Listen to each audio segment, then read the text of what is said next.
What's up, YouTube? I had a couple people suggest that I attempt my Nexus 6P bin video a second time. There seems to be some question on whether the lighter compromised the structural integrity of the phone before it snapped in half. So I figure it's only fair if we did the test over again. Everyone needs an expensive hobby, right? So it's really easy to jump on YouTube and pretend to make a bin test video where your phone survives. Having an honest, comprehensive durability testing system is a bit harder to find. Just like cars have safety ratings, phones should be tested for durability, and that's where I come in. I'm equally prejudiced against all devices. It either survives my tests, or it doesn't. I've done tests on all of the recent flagships so far, and most phones survives. Only 2 phones so far have not. So let's jump in and do the Nexus 6P again.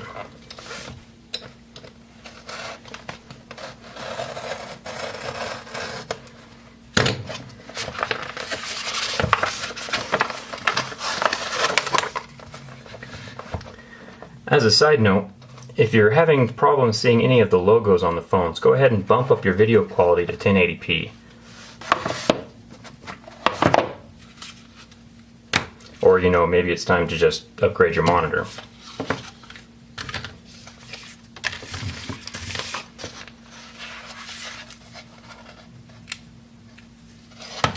So, there are 3 fatal structural flaws in the Nexus 6P. Down here at the bottom of the phone,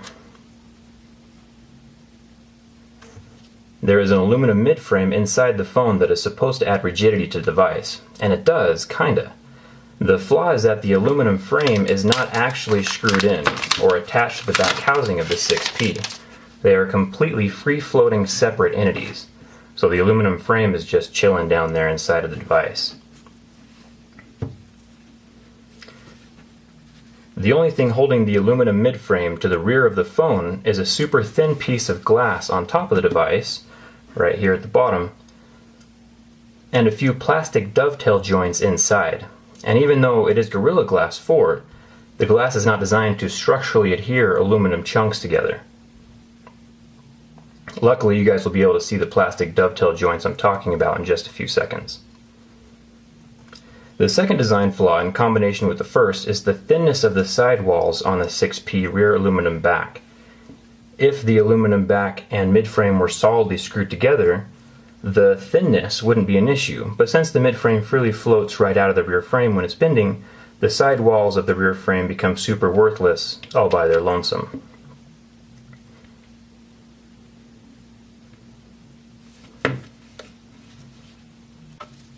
The third flaw, and the absolute weakest point of the phone, is right here by the power button.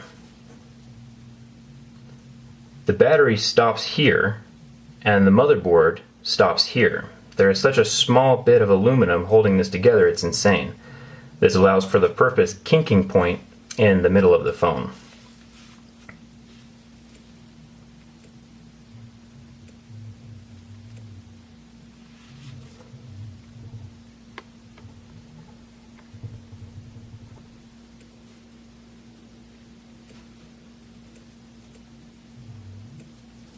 Now before I start, I just want to reiterate that if you treat your phone nice, you'll have 0 problems with it bending.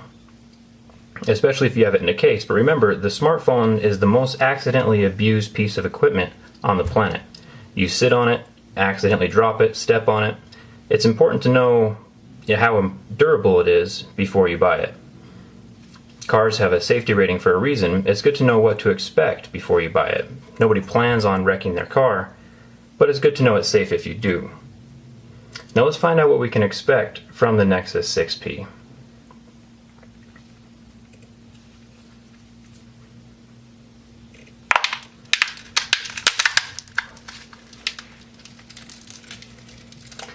Let me show you those small dovetail joints I was talking to you about before. You can see right here, this is the free-floating aluminum back that I was talking about. Luckily, I have another phone here with the same issue. Weird how that works, huh? So you want to know where I learned about dovetail joints? My high school beginner's woodworking class. It must have been brainstorming amateur hour at Huawei when they suggested joining aluminum and plastic with a woodworking joint. Down here at the bottom of the phone,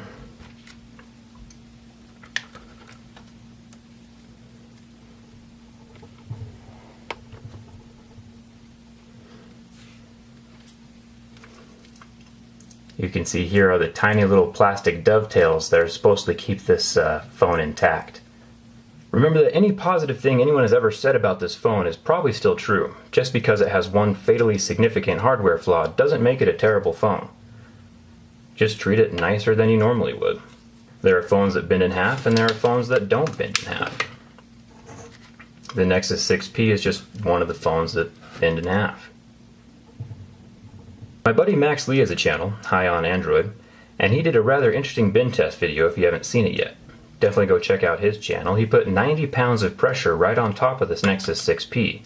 It was super lucky that his bend test rig sat right on top of this dovetail joint and kept it pinched together during the test. Otherwise he would have lost his phone as well. Lucky guy. Not as lucky as me though. I am now the proud owner of 2 Nexus 6Ps.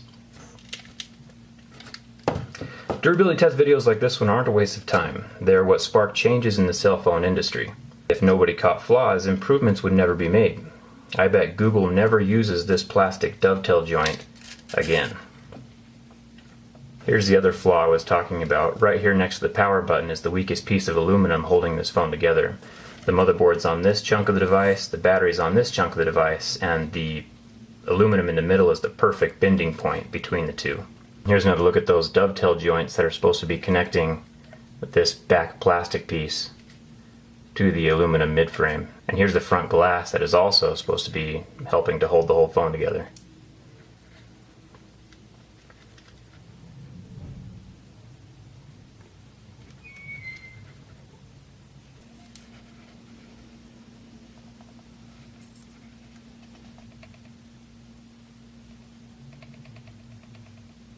Thanks a ton for watching. Like any typical YouTuber, it would be great if you subscribed to my YouTube channel.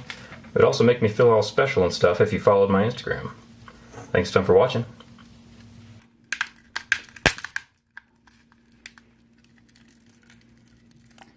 Let me show you those small dovetail joints I was talking to you about before.